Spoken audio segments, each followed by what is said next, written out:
Hello everybody and welcome. In today's video, we're going to talk about the half diminished chord. And let's get started with an example of what we're going over.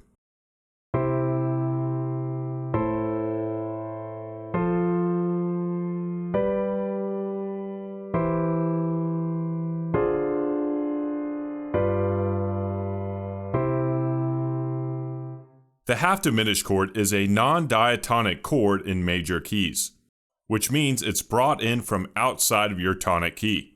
We'll go into this more in just a second. It's multifunctional. Among other ideas, it can be used as either a predominant or a dominant chord.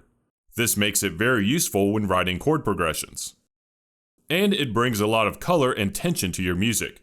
The half diminished chord has a distinctive sound, which adds interest to a chord progression. As a side note, you may see the half diminished chord written as a minor 7 flat 5. Just know that a half diminished chord and a minor 7 flat 5 chord are the exact same thing. It's just two different names to call something. Alright, so we know some of the benefits of the chord, but how do we actually find one? Well, thankfully, it's easy. Say we're going to write a chord progression in the key of C major. Here are the chords of C major. And these are the chords of C minor. C minor is what's known as the parallel minor to C major, and we can borrow chords from the minor key to use in our progression. Because when writing music, you can freely use chords from either key and they will work together. If you notice, the 2 chord in C minor is D half diminished, and this is the chord we're borrowing. Now that we know where we're getting the chord from, let's talk about some of those multifunctional ideas. The first is to use this chord normally in a progression. A good spot is to use it as the second chord in a progression. Here's an example with a half diminished chord as the second chord.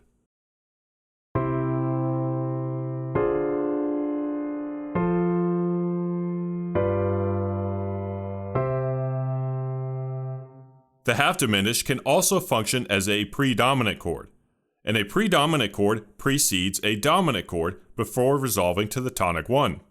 Here's an example of the half diminished chord as a predominant chord.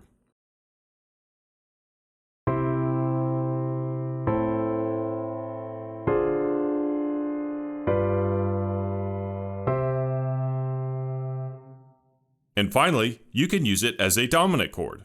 In this case, the half diminished chord will resolve directly to the tonic 1 chord. This is useful if you have a somber piece of music, for example, and you don't want to use the aggression of the dominant 7 chord. Here's what that sounds like.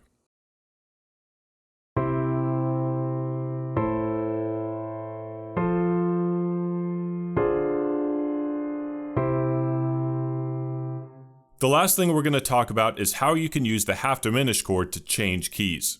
Whenever you borrow chords from the parallel minor, you can share chords that appear in both keys. This will let you easily transition from the major key to the minor key, which is useful, say, if you want to go from a verse to a chorus. The half diminished chord can be the bridge between the two keys.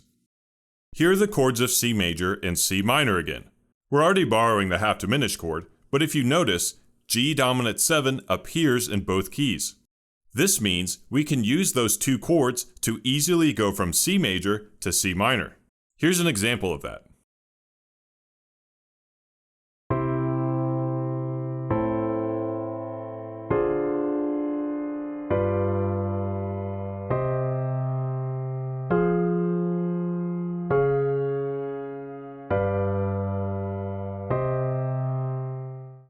Anyway, that's all for today's video. I hope you enjoyed. Thank you for watching.